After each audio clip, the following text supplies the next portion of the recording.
বন্ধুরা আমার, তরুণ যুবকেরা আমার, হে আমার মুরব্বিয়ানেরা, হে যুবকেরা, শুনে রেখে দিন বাবা, জেনে রেখে দেন। হে মুসলমান, একটুখানি লক্ষ্য করুন, আপনি অবাক হয়ে যাবেন। 1450 বছর আগে আল্লাহর কোরআন যা বলল, দয়ার নবীর হাদিস যা বলল, পৃথিবীর মানুষ অবাক হয়ে যায়। হে তরুণ যুবকেরা, হে আমার মুরব্বিয়ানেরা, শুনে রেখে দিন বাবা, আজ থেকে কয়েক মাস আগের কথা বলছি। ভাই আমার তরুণ যুবকেরা, জায়গাটার নাম হলো জম্মু কাশ্মীর হাইকোর্ট। এই জম্মু কাশ্মীর হাইকোর্টে ভাই আমার প্রধান বিচারপতি ভাই আমার, তার নাম হলো মিস্টার বিনোদ চ্যাটার্জি কৌর। এই বিনোদ চ্যাটার্জি কৌরের কাছে একটা মামলা আছে। সেই মামলাটা ভাই আমার 40 বছর আগের পুরানো কেস। এই 40 বছর আগের পুরানো মামলা। সেই মামলায় বলা হয়েছে একজন ভাই বোনের সম্পত্তি, পিতার অধিকার থেকে বোনকে বঞ্চিত করেছেন। হে তরুণ যুবকেরা, 40 বছর পরে মিস্টার বিনোদ চ্যাটার্জির আন্ডারে সেই মামলাটা এসেছে। হে তরুণ যুবকেরা, মিস্টার বিনোদ চ্যাটার্জি কৌর একজন অমুসলিম হিন্দু বাঙালি। তিনি তার মামলার সময় ভাই আমার, যখন তার বাদী আর বিবাদী সেখানে হাজির, তিনি বললেন, হে আব্দুল গাফফার, 40 বছর আগে আপনি আপনার পিতার সম্পত্তি থেকে বোনকে বঞ্চিত করেছেন। আপনি আপনার বোনকে পিতার সম্পত্তি থেকে বঞ্চিত করেছেন। এই মাঝে মাঝে দেখবেন, আচ্ছা বলুন তো, পিতার সম্পত্তিতে বোনের অধিকার আছে না নাই? কন্যার অধিকার আছে না নাই? আছে। হ্যাঁ, আর অনেক ক্ষেত্রে দেখা যায় ভাই নানা ছলে কলে কৌশলে ভালো করে বিরিয়ানি খাইয়ে, ভাই আমার বিভিন্ন রকম 2-in-1 রসগোল্লা খাইয়ে, মিঠা দই, টক দই খাইয়ে, কোল্ড ড্রিঙ্কস খাইয়ে, বোন বোনাইকে সবাইকে দাওয়াত টাওয়াত করে খাইয়ে টাইয়ে দিয়ে আর বলে, আমার ঘর তোরই ঘর, তোর ঘর আমার ঘর। হ্যাঁ, আমার ছেলে তোর ছেলে, তোর ছেলে আমার ছেলে। বোন এখানে এলে তুই তো আমার ঘরেই থাকবি। আর এই বাপের সম্পত্তি, এইটুকু সম্পত্তি, আর তুই কি নিবি বল না? এক কাজ কর, 5 লাখ টাকা তোর ছেলেদের অ্যাকাউন্টে দিয়ে দিচ্ছি, তুই আর কিছু দাবি টাবি রাখিস নি বোন। তুই তো ওখানে অনেক ভালো পেয়েছিস, তোর স্বামীর অনেক আছে, হ্যাঁ একটু রাজি হয়ে যা। আমার তো জানিস কিছুই নাই, এইটুকুই আছে, তুই আর এখানে দাবি টাবি করবি না। 5 লাখ টাকা তোর ছেলেদের অ্যাকাউন্টে দিয়ে দিচ্ছি। এইভাবে বলে বোনের টিপ সই করিয়ে নেয় না। আপনাদের দিকে সব ভালো মানুষ, আপনারা আল্লাহ করে সব বোনের জায়গা জমি ঠিকঠাক যেটুকু যা পানেওয়ালা ফারায়েজ কষে একদম দিয়ে দেয়। কি কথা ঠিক না ভুল? কেউ কিছু বলে না, দেয় তো নাকি? এখানে ঠিকঠাক করে বোনকে দেয় না? আমাদের ওইদিকে সব পরে বাজে বাজে, বুঝলেন? ভাইগুলো খুব চালাক, বোনকে কিভাবে ঠকাতে হবে ভালো করে খাইয়ে দাইয়ে ঠকায়। হ্যাঁ, 40 বছরের পুরানো কেস, এটা ইন্টারন্যাশনাল নিউজ হয়েছে। আমার কাছে নিউজটা রাখা আছে। ভাইরা আমার, মিস্টার বিনোদ চ্যাটার্জি কৌর বলেন, হে আব্দুল গাফফার, আপনাকে দেখে তো মনে হচ্ছে আপনার দাড়ি আছে, পাঞ্জাবি পরে আছেন, তার মানে আপনি নামাজ টামাজও পড়েন, তাই তো নাকি? ধর্মকর্ম করেন তো? বলছে হ্যাঁ করি। নামাজ টামাজ পড়েন? বলে হ্যাঁ পড়ি। হজ টজ করেছেন নাকি? বলে হ্যাঁ করেছি। তাহলে আপনি একজন হাজী সাহেব নামাজি হয়ে আপনার বোনকে পিতার সম্পত্তি থেকে এভাবে বঞ্চিত করলেন কেন? তা আব্দুল গফফার মাথাটা নিচু করে রেখেছে, মাথাটা নিচু করে রেখেছে। হে তরুণ যুবকেরা, হে আমার বন্ধুরা, হে আমার মুরব্বিয়ানেরা, শুনে রেখে দিন বাবা, জেনে রেখে দেন, এমন সময় জম্মু কাশ্মীর হাইকোর্টের প্রধান বিচারপতি ভাই আমার মিস্টার বিনোদ চ্যাটার্জি কৌর সেই সময় বলেছিলেন, হে আব্দুল গাফফার, আজ থেকে 40 বছর আগে আপনি হয়তো অতটা ধার্মিক ছিলেন না, তাই হয়তো আপনার বোনকে বঞ্চিত করেছেন। তবে শোনেন, আপনার রায়টা দেওয়ার জন্য আমি আপনার যে আল্লাহর কোরআন মাজিদ আছে, সেই কোরআন মাজিদটা পড়লাম। আমি জানি কোরআনে সব বিষয়ে কথা বলা হয়েছে। আপনার এই জমি জায়গার সম্পত্তির ব্যাপারে, ভাগ বন্টন বই বন্টন নামার ব্যাপারে কোরআন মাজিদে কিছু বলা হয়েছে কিনা আমি একটু গবেষণা করলাম। আমি গবেষণা করতে করতে হে আব্দুল গাফফার শুনুন, আপনার এই ফায়সালার রায়টা আল্লাহর কোরআন মাজিদে পেলাম। আল্লাহর কোরআন মাজিদে আপনার এই রায়ের ফায়সালা দেওয়া আছে। ভালো করে ভাবুন, 2025 সালে জম্মু কাশ্মীর হাইকোর্টের বিচার হচ্ছে আল্লাহর কোরআনের 1450 বছর আগের আয়াতের রায় দিয়ে বিচার হচ্ছে। জোরে বলা যাবে না? হে তরুণ যুবকেরা, মিস্টার বিচারপতি কৌর সেই সময় তিনি বললেন, শুনুন 1450 বছর আগে, হে তরুণ যুবকেরা, হে আমার মুরব্বিয়ানেরা, আল্লাহর কোরআন মাজিদের একটা সূরা পড়লেন। সূরাটার নাম হলো সূরা নিসা, আয়াত নাম্বার হলো 11। এই 11 নাম্বার আয়াতে গিয়ে বিচারপতি কৌর পড়তে শুরু করলেন, বিসমিল্লাহির রাহমানির রাহিম, ইউসিকুমুল্লাহু ফি আওলাদিকুম লিযযাকারি মিসলু হাযিল উনসাইন। হে তরুণ যুবকেরা, আমার আল্লাহ এই আয়াতে বলছেন, সূরা নিসার 11 নম্বর আয়াতে বলছেন, ইউসিকুমুল্লাহু, আল্লাহ তাআলা নির্দেশ দিয়েছেন, ফি আওলাদিকুম, তোমাদের সন্তানদের জন্য, লিযযাকারি, একজন পুত্রের জন্য, মিসলু হাযিল উনসাইন, দুই কন্যার সমান। আল্লাহ বলছেন তোমাদের পুত্ররা পাবে দুই কন্যার সমান। হে দুনিয়ার মানুষ শোনো, আমার আল্লাহ, আমি আল্লাহ তাআলা তোমাদের সন্তানদের জন্য নির্দেশ দিচ্ছি, একজন পুত্র যে সম্পত্তিটা পাবে সেটা হলো দুই কন্যার সমান। অর্থাৎ পিতার সম্পত্তি থেকে পুত্র পাবে যেটা, দুইজন কন্যার সমান পাবে। অর্থাৎ একজন কন্যা পাবে তার ভাইয়ের অর্ধেক।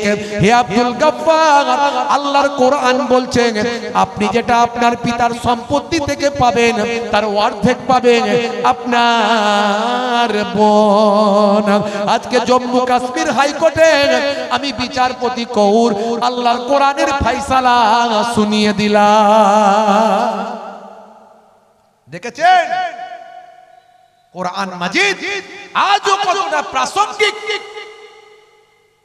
এরকম উদাহরণ একটা দুটো নয়, গোটা 50টা আমার হৃদয়ে রাখা আছে, যার দ্বারা আপনার কোরআনের প্রতি ঈমান বাড়বে, কোরআনের প্রতি বিশ্বাস বাড়বে।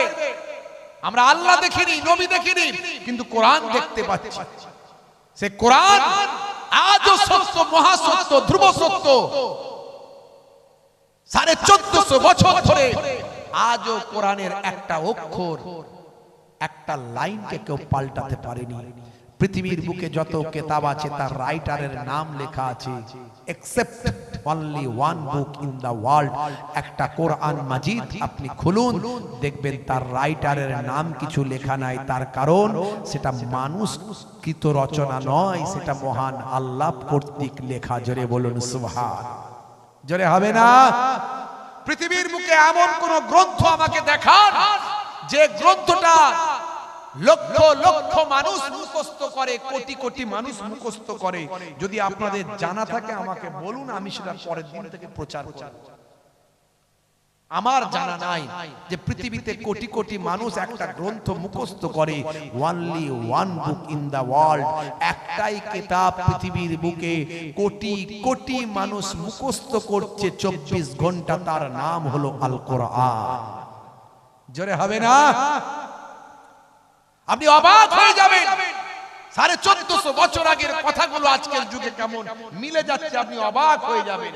ভাইরা আমার, তরুণ যুবকেরা আমার, মুরব্বিয়ানেরা আমার, হে যুবকেরা, হে আমার বন্ধুরা, শুনে রেখে দিন বাবা, জেনে রেখে দেন। হে মুসলমান, একটু লক্ষ্য করুন বন্ধুরা আমার, তরুণ যুবকেরা, মুরব্বিয়ানেরা আমার, 1931 সালে প্রায় আমার পৃথিবী বিখ্যাত জ্যোতির্বিদ নাম হলো মিস্টার জর্জ লেমিন্ট্রে। মিস্টার জর্জ লেমিন্ট্রে 1931 সালে তিনি আবিষ্কার করলেন বিশ্ব ব্রহ্মাণ্ড কেমন ভাবে তৈরি হয়েছে। এর নাম দিলেন তিনি বিগ ব্যাং থিওরি। এই বিগ ব্যাং থিওরি যারা বিজ্ঞানের ছাত্র তারা বোঝে, বিজ্ঞানের মানুষ যারা তারা জানেন। হে তরুণ যুবকেরা, হে আমার মুরব্বিয়ানেরা, এই বিগ ব্যাং থিওরিতে বলা হয়েছে বিশ্ব ব্রহ্মাণ্ড কেমন ভাবে তৈরি হয়েছে। এই বিশ্ব ব্রহ্মাণ্ড তৈরির রহস্যের কথা পৃথিবীর মানুষ জানতে পেরেছেন 1931 সালে। পৃথিবী বিখ্যাত জ্যোতির্বিদ তার নাম হলো mister George Lemaitre. George Lemaitre big bang থিওরিতে বললেন বিশ্ব ব্রহ্মাণ্ড, এই জমিন আর আসমান সবকিছু মিলিত অবস্থায় ছিল, সবকিছু একত্রিত ছিল। আসমানে আছে কি? আসমানে আছে চাঁদ, সূর্য, গ্রহ, উপগ্রহ সব আছে আসমানে। আর জমিনে কি কি আছে? জমিনে আছে পাহাড়, পর্বত, নদ নদী, সমুদ্র সব জমিনে। তো এই জমিন আর আসমান সব একত্রিত ছিল। এটা হলো বিগ ব্যাং থিওরি, বিশ্ব ব্রহ্মাণ্ড তৈরির রহস্য।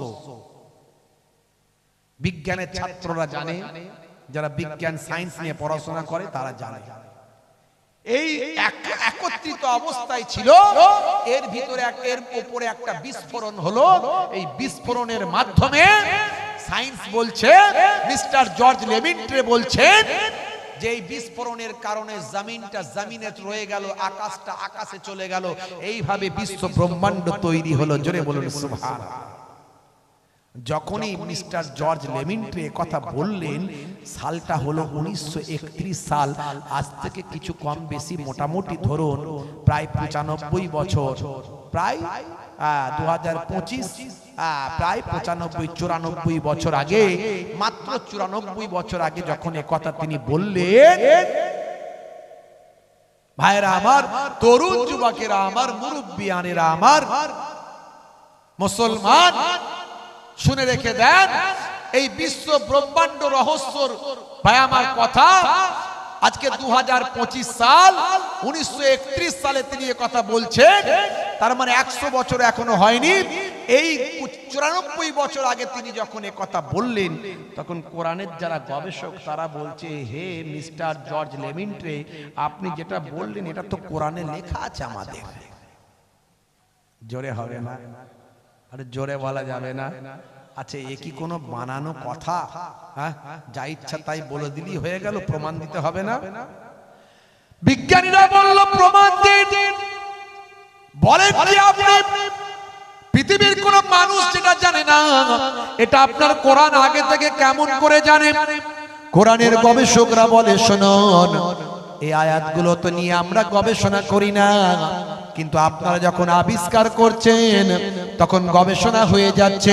আমরা কোরআনটা যখন পড়ছি দেখছি আপনাদের গবেষণার সঙ্গে কোরআনের আয়াতটা মিলে যাচ্ছে। আপনি যেটা আজকে বলছেন সেটা 1450 বছর আগে মহান আল্লাহ কোরআনে লিপিবদ্ধ করে দিয়েছে। কারণ বিশ্ব ব্রহ্মাণ্ড তৈরি করেছে আল্লাহ। বিশ্ব ব্রহ্মাণ্ড কে তৈরি করেছে? আল্লাহ। পৃথিবীর মানুষ না জানলেও মহান আল্লাহ সবই জানেন। তাই আল্লাহ প্রদত্ত কিতাবে তিনি আগেই সেগুলো লিখে দিয়েছেন। মানুষের জ্ঞানের বাইরে ছিল, মানুষ বুঝতে পারেনি, কিন্তু যখন জ্ঞান যখন বেড়ে গেল, মানুষ যখন আবিষ্কার করলো কোরআনের কথা, তখন মিলে গেল।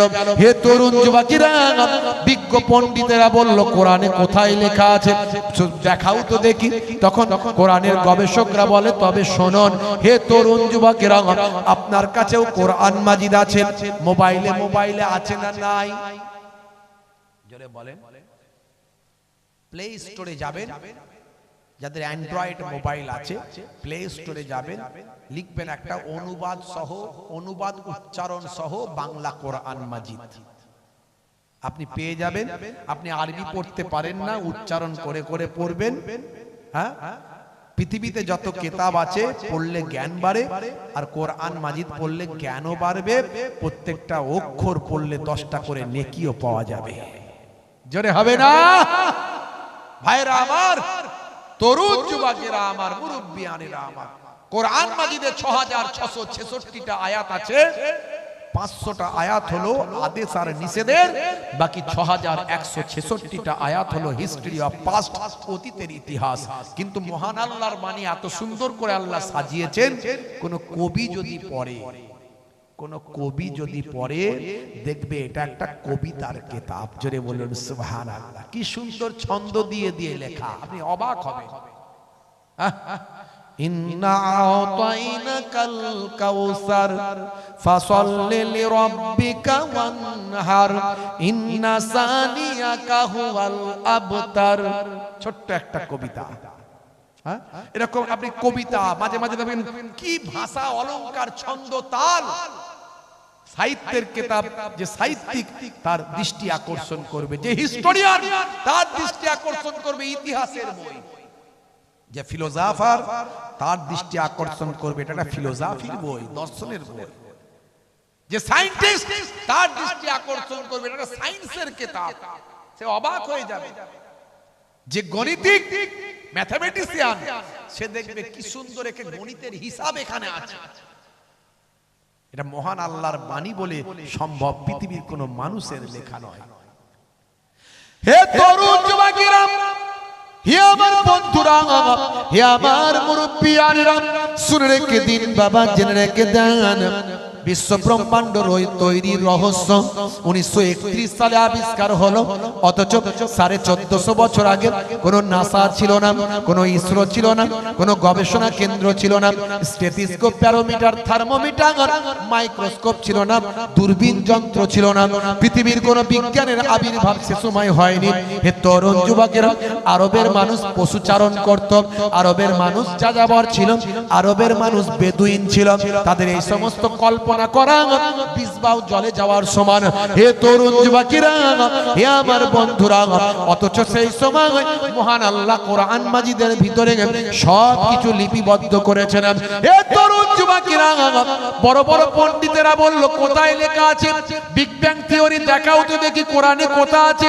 হে তরুণ যুবকেরা, কোরআনের গবেষকরা বলে তবে শোনো, আমার আল্লাহ কোরআন মাজিদের ভিতরে কেমন করে বিগ ব্যাং থিওরির কথা উল্লেখ করেছেন। শোনো, আপনার কাছে কোরআন মাজিদ আছে, একবার কোরআনটা খোলো। মুসলমানের ছেলে কোরআন মাজিদ মোবাইলে লোড কজনের আছে? কিন্তু দেখুন ফ্রি ফায়ার লোড ঠিক আছে, পাবজি আছে, ক্যারাম আছে, তাস আছে, আছে না নাই? হ্যাঁ, মুসলমানের ছেলে মোবাইল খুললি গান বাজনা, বিভিন্ন রকমের ভিডিও। হাই রে হাই, আজকে আমরা এমনি বিপদে পড়েছি, আল্লাহ ছেড়ে দিয়েছি, নবী ছেড়ে দিয়েছি, এই জন্য আমাদের উপর এত জুলুম অত্যাচার বেড়ে গেছে। আমরা সব জায়গায় মার খাচ্ছি, অপমানিত হচ্ছি, লাঞ্ছিত হচ্ছি। এটা একমাত্র কারণ। যদি আপনি আল্লাহ এবং রাসূলের পথে ঠিকমতো চলতেন, পৃথিবীর মানুষ আপনাকে স্যালুট করত। পাকাল মাছ দেখেছেন কাদায় থাকে, কিন্তু গায়ে কাদা লাগে না? লাগে না? যেটা বলে লাগে না। হ্যাঁ, হুজুর তুই যত বলবি বল, আমি কান করেছি হাওড়ার পোল, এদিক দিয়ে ঢুকবে আর ওদিক দিয়ে বেরিয়ে যাবে। মহারাজ মহারাজ গজব হো গিয়া। বলে क्या हुआ? বলছে কুচ বিহার কো বেল্লাল সিং ने जबरदखल कर लिया। বলছে कुछ বাঁচা? বলছে হ্যাঁ, নিজামুদ্দিন সিং ने बच गया। বলে যাও উসে বেগমপুর থানে में बंद कर दो। লোকে মনে করে একটা যুদ্ধের কথা মনে হয় বলল, আসলে কিন্তু তা নয়। যে বুঝার সে বুঝে নিল। পুরুলিয়ার দিকে তখনকার দিনে একজন রাজা থাকতো, সে কুচে খেতে ভালোবাসতো। কুচে, কুচে বোঝেন তো নাকি? এদিককার মানুষ কুচে বোঝে না? বোঝে সাপের মতো, হ্যাঁ তাই তো নাকি?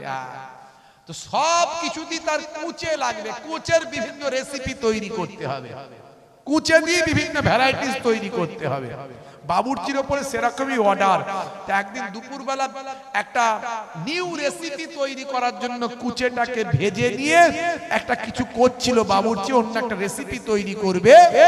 কোথায় ছিল হুড়ো বিড়াল, খাপ করে এসেছে, হাউ করে নিয়ে চার বেরিয়ে গেছে।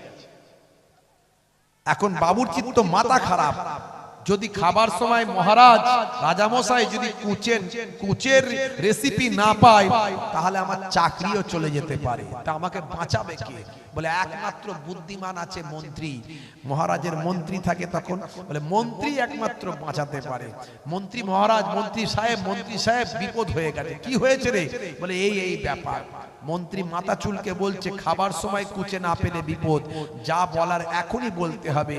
মহারাজ এমনি ভালো মানুষ, বুঝিয়ে দিলে বুঝে যায়, কিন্তু এত বিভিন্ন দেশ বিদেশের মানুষের সামনে মিটিং চলছে, এখন আমি কি করে বলবো যে মহারাজ তোমার কুচে বিড়ালে খেয়ে নিয়েছে? লোকে তো বুঝে যাবে যে মহারাজ কুচে খায়, মহারাজের সম্মান থাকবে। তো মাথা চুলকে ভাবছে যে এমন ভাবে বলতে হবে যাতে আমি বুঝবো আর মহারাজ বুঝবে, আর না কেউ বুঝতে পারে। তো মিটিং এর মাঝখানে মন্ত্রী চলে গেছে, মন্ত্রীর যাওয়ার পারমিশন আছে, গিয়ে সবকিছু আলোচনায় স্টপ করিয়ে মন্ত্রী বলছে মহারাজ গজব হো গিয়া। বলছে क्या हुआ? बोलते कुछ बिहार को बेल्लाल सिंह ने जबरदखल कर लिया। बोलते कुछ बचा? बोलते निजामुद्दीन सिंह ने बच गया। बोले जाओ उसे बेगमपुर थाने में बंद कर दो। সবাই মনে মনে করলে একটা যুদ্ধের কথা হলো, বুঝতে পারছো? কিন্তু মহারাজ যা বলেছে, এই মন্ত্রী যা বলেছে মহারাজ বুঝেছে। মন্ত্রী বলছে মহারাজ সর্বনাশ হয়ে গেছে, গজব হো গিয়া, সর্বনাশ হয়ে গেছে। बोले क्या हुआ? কি হয়েছে?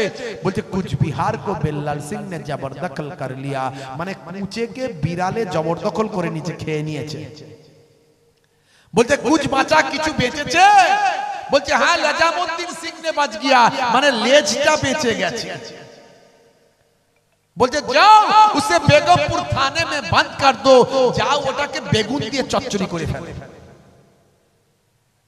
বুঝতে পারছেন? এখন এই হুজুর আলেম ওলামারা সব বলে দিয়ে যায়, যে বোঝার বোঝে, যে না বোঝার না বোঝে। বুঝলে বুঝ পাতা, আর না বুঝলে তেজ পাতা। ভাইরা আমার, এই কোরআন মাজিদ আমরা বাড়িতে আছে কিন্তু বুঝি না সবাই। 100 জনের 70 জন পড়তে পারি না, আর ওই যে 70 জন পড়লাম তার মধ্যে 7 জন মানে বুঝি না। তাহলে কেমন করে হবে বলে? হে তরুণ যুবকেরা, হে আমার বন্ধুরা, বিজ্ঞান বলল, হে তরুণ যুবকেরা, গবেষকরা বলল এটা কেমন করে সম্ভব? 1931 সালে যেটা গবেষণা হলো, 1450 বছর আগে আল্লাহর কোরআনে কেমন করে লিপিবদ্ধ হলো। কোরআনের গবেষকরা বলল তোমাদের কথার সঙ্গে মিলে যায়, দেখো কোরআনে কি লেখা আছে ভাই। বলে দেখাও তো দেখি। সঙ্গে সঙ্গে কোরআনের গবেষকরা কোরআন মাজিদটা খুলে ফেললো। কোরআন মাজিদ খুলে কোরআন মাজিদের একটা সূরা বের করলো। সূরাটার নাম হলো সূরা আম্বিয়া। এই সূরা আম্বিয়ার 30 নম্বর আয়াতে গেল, কোরআনের গবেষকরা পড়তে শুরু করলো বিসমিল্লাহির রহমানির রহিম। আওয়ালাম ইয়ারাল্লাযীনা কাফারু আন্নাস সামাওয়াতি ওয়াল আরদা কানাতা রাতকান ফাফাতাকনাহুমা। জোরে হবে না? জোরে হবে না? আওয়ালাম ইয়ারাল্লাযীনা কাফারু, অবিশ্বাসীরা কি লক্ষ্য করে না? সূরা আম্বিয়া 30 নম্বর আয়াতে আল্লাহ বলছেন অবিশ্বাসীরা কি লক্ষ্য করে না? আন্নাস সামাওয়াতি ওয়াল আরদ, নিশ্চয় আকাশ এবং জমিন। সামাউন মানে আকাশ, আরদুন মানে জমিন, পৃথিবী। নিশ্চয় আকাশ এবং পৃথিবী কানাতা রাতকান, তারা ছিল মিলিত, একত্রিত হয়ে। জোরে বলুন সুবহান। জোরে হবে না? আল্লাহ বলছেন আকাশ এবং পৃথিবী জমিন মিলিত ছিল, একত্রিত অবস্থায় ছিল। ফাফাতাকনাহুমা, আমি আল্লাহ ওই দুটোকে, এই আকাশ এবং জমিনকে আমি আল্লাহ পৃথক করে দিয়েছি। বিগ ব্যাং থিওরি কোরআনে পাওয়া গেল। পৃথিবীর মানুষ অবাক, আমি আপনি অবাক, যেটা 1931 সালে, আজ থেকে 94 বছর আগে, আজ থেকে 94-95 বছর আগে যে বিগ ব্যাং থিওরি আবিষ্কার হয়েছে, সেটা 1450 বছর আগে আল্লাহর কোরআনে লিপিবদ্ধ আছে। এরকম উদাহরণ আমি অনেক দিতে পারি আপনাদের কাছে। কিন্তু আর আমার দেওয়ার প্রয়োজন আছে বলে মনে হয় না, আমি দুটো দিলাম। এর পরেও কি আপনার মনে হয় কোরআনের প্রতি আপনার বিশ্বাস বাড়লো না কমলো? বলে জোরে বলে। হে তরুণ যুবকেরা, সেই কোরআন মাজিদ বলছে, হে দুনিয়ার মানুষ শোনো, ফালিয়াবুদু রাব্ব হাযাল বাইত আল্লাযী আত'আমাহুম মিন জু'ইন ওয়া আমানাহুম মিন খাউফ। হে তরুণ যুবকেরা, তোমাদের উচিত, আল্লাহ বলেন বান্দারে তোমাদের উচিত এই আমি আল্লাহ আমার ইবাদত বন্দেগী করা, এই কাবা ঘরের যিনি মালিক অর্থাৎ আমি আল্লাহ আমার ইবাদত বন্দেগী করা তোমাদের জন্য দায়িত্ব এবং কর্তব্য। আর কারণ, তার কারণ হলো আল্লাযী আত'আমাহুম মিন জু', তুমি যিনি ক্ষুধা লাগলে তোমাদের খাওয়ান, অর্থাৎ আমি আল্লাহ তোমাদের ক্ষুধা লাগলে খাওয়াই। আর যখন তোমরা ভয় পাও, যখন তোমরা ভীত হও, আমি আল্লাহ তোমাদের ভয়টা দূর করে দিই। ক্ষুধা লাগলে কে খাওয়ায়? জোরে বলে, আরে জোরে বলেন না, কে খাওয়ায়? একজন বলছে হুজুর বউ খাওয়ায়। কি করে? বলে হুজুর বউ তো রান্না করে দেয়। কথা ঠিক, বউ তো রান্না করে দেয়, কিন্তু গলায় যদি টিউমার হয়, খাদ্যনালীতে যদি ক্যান্সার হয়, আর পেটে যদি আলসার হয়, খাবারটা পেটে কেমন করে যাবে ভাই? এই জন্য আল্লাহ বলেছেন ক্ষুধা লাগলে আমি আল্লাহ খাওয়াই, অর্থাৎ খাবারটা পেট পর্যন্ত পৌঁছে দিয়ে তোমার হজম শক্তিটা আমি আল্লাহ কুদরতি ক্ষমতায় হয়। হে দুনিয়ার মানুষ, আর যখন তোমরা ভয় পাও, করোনার ভয়, এনআরসির ভয়, এনপিআর এর ভয়, এখন এসআইআর এর ভয় আছে না নাই? আগের থেকে বেড়েছে না কমেছে? ভয় বেড়েছে না কমেছে? আর জোরে বলেন না, ভয় বেড়েছে না কমেছে? কমেছে। আপনাদের দিকে ভালো। এই আমাদের ভাইয়ের সঙ্গে কথা হচ্ছিল, যিনি আজকের এই জালসা কমিটির সেক্রেটারি, আমার এই ভাই, কি যেন নামটা ভুলে গেলাম, ব্যাংকের দায়িত্বে আছেন, ব্যাংকের শামীম ভাই, কথা হচ্ছিল। তো যাই হোক, এখানে আপনাদের তো মোটামুটি সবটাই ঠিকঠাক মোটামুটি হয়েই গেছে। অনেক জায়গায় দেখছেন না, বুড়ো বুড়ো মানুষগুলোকে ডাকছে, 60 বছর 70 বছর বয়স হয়ে গেছে, কোথায় নামের একটা বানান স্পেলিং ভুল আছে, ডেকে পাঠিয়েছে হসপিটালে। হসপিটাল থেকে অ্যাম্বুলেন্সে করে হিয়ারিং এ যাচ্ছে। বলুন কি অবস্থা? এ তো মানুষ মারার কল। এটা গণতন্ত্র লঙ্ঘন নয়, এটা আইন বিরুদ্ধ কাজ নয়। একটা হসপিটালের বেডে অসুস্থ অবস্থায় পড়ে আছে, তাকেও যেতে হচ্ছে। বড় দুঃখ লাগলো এই ঘটনাগুলো দেখে। কয়েকজন তো মারাও গেল। এত জটিলতা কেন? এটাকে কি সহজ করা যেত না? Voter card, Aadhaar card, PAN card, ration card, এগুলো কি আমার আপনার ঘরের লোক করে না? এগুলো অফিসাররা করে। যারা করে তারাই তো ভুলটা করেছে, ঠিক করার দায়িত্ব তো তাদের। ভাইরা আমার, তরুণ যুবকেরা আমার, মুরব্বিয়ানেরা আমার, আল্লাহ তাআলা হেফাজত করেন আমাদের। ঐক্যবদ্ধ থাকতে হবে, একে অপরের পাশে থাকতে হবে, বিপদে সাহায্য করতে হবে। মাথায় রাখবেন, কাউকে একা ছেড়ে দেবেন না।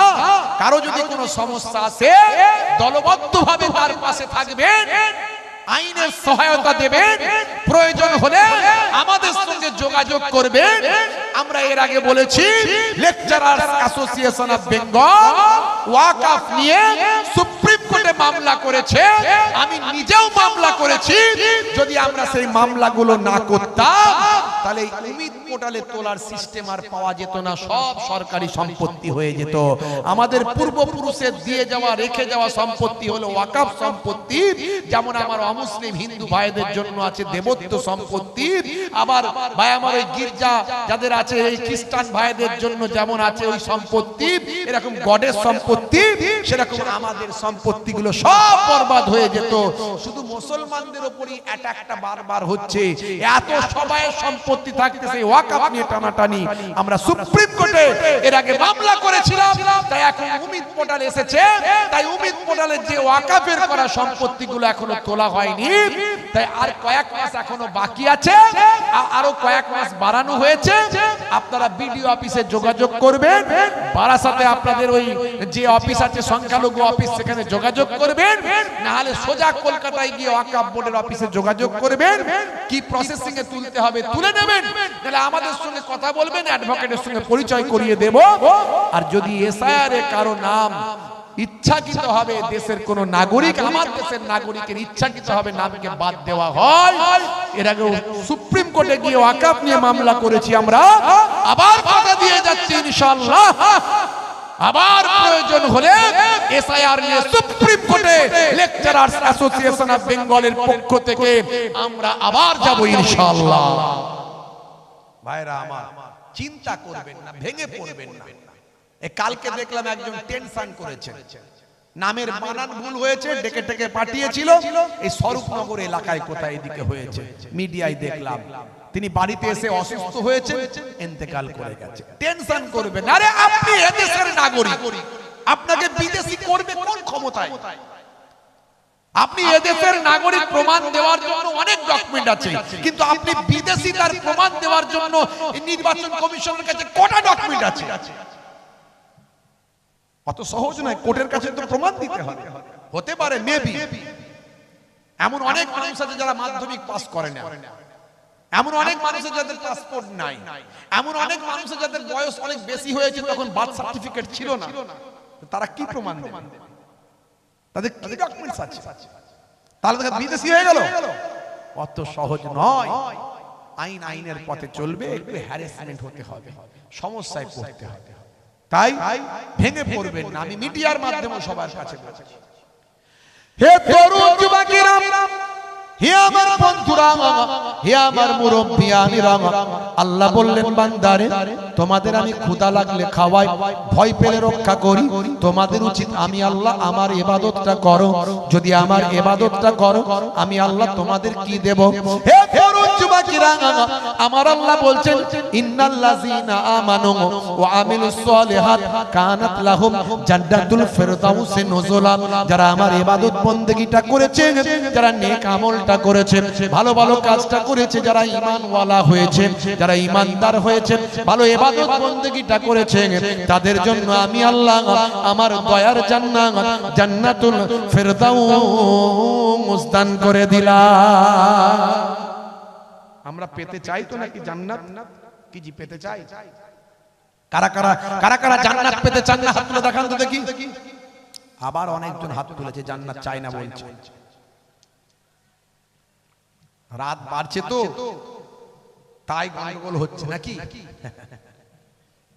জান্নাত সবাই পেতে চায়, পেতে চায় না ভাই? জি, জান্নাতের অপোজিট তো জাহান্নাম। জান্নাত যে পাবে না সে জাহান্নাম পাবে নাকি? কি জি, জাহান্নাম কেউ পেতে চাইবে? হে তরুণ যুবকেরা, হে আমার বন্ধুরা, জাহান্নামের শাস্তি কত কঠিন। আম্মা জান খাদিজাতুল কুবরা রাদিয়াল্লাহু তাআলা আনহা, আম্মা জান খাদিজাতুল কুবরা রাদিয়াল্লাহু তাআলা আনহা বাড়িতে বসে বসে ঝরঝর ঝরঝর ঝরঝর করে কাঁদছেন। ছোট্ট ফাতেমা, 6 বছর বয়স, ছোট্ট ফাতেমাতুজ জোহরা রাদিয়াল্লাহু তাআলা আনহা, বাচ্চা বয়স। আল্লাহর নবী বাইরে বসে বসে সাহাবায়ে কেরামদের মাঝখানে ওয়াজ করছেন। হে তরুণ যুবকেরা, বেটি ফাতেমা, দয়ার নবীর কলিজার টুকরা কন্যা আম্মা জান ফাতেমাতুজ জোহরা রাদিয়াল্লাহু তাআলা আনহা ছোট্ট বয়স আব্বাজানের কাছে গিয়ে বলেন, আব্বাজান, আব্বাজান, আপনি ওয়াজ করছেন আর আম্মা জান বাড়িতে বসে বসে কেঁদে যারে যা। কি প্রেম, কি মহব্বত নবী কি শিখিয়েছেন! সবের মধ্যে বিজ্ঞান, বাস্তবতা। মাঝে মাঝে স্ত্রীর সঙ্গে একটু রান্নায় সহযোগিতা করবেন, ছোট ছোট কাজগুলো করবেন, স্ত্রীর সঙ্গে একটু ঘরটা ঝাড়ু দেবেন। আমার নবী দিয়েছেন, ইয়াকুনু ফি মাহনাতে আহলিহি ওয়া ইয়াকুমুল বাইতা। নবী আমার মাঝে মাঝে ঘরটা ঝাড়ু দিতেন।